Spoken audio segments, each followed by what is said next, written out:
പെൺകുട്ടികളിൽ കൂടുതലായിട്ടും ആൺകുട്ടികളിലടക്കം വിവാഹ വിരക്തി വരാൻ കാരണം എന്താ?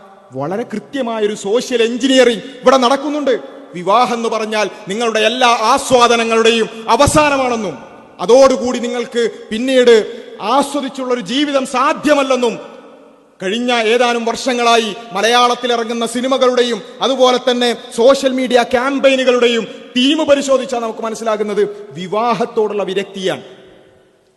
ഇതിപ്പോ നമ്മൾ സംസാരിക്കുന്നത് 2026 ജനുവരിയിലാണ്. 2025 ജനുവരിയുടെ ദേശാഭിമാനി മാസികയുടെ സെൻട്രൽ തീം എന്ന് പറയുന്നത് സേ നോ ടു മാരേജ് എന്നാണ്.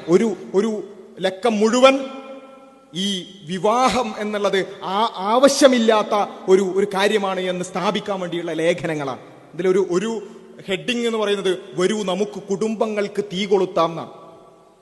കുടുംബ സംവിധാനത്തെ തകർക്കുക എന്നത് വളരെ ആസൂത്രിതമായി അതിന്റെ ക്യാമ്പയിനുകൾ ഇവിടെ നടക്കുന്നുണ്ട് എന്നതൊരു യാഥാർത്ഥ്യമാണ്. ആ ക്യാമ്പയിനുകൾ സ്വാധീനിച്ചത് കൊണ്ടാണ് വിവാഹത്തോട് വിരക്തി വരുന്നത്. അതിൽ അവർ കൊണ്ടുവരുന്ന പ്രധാനപ്പെട്ട ചിന്ത എന്താ?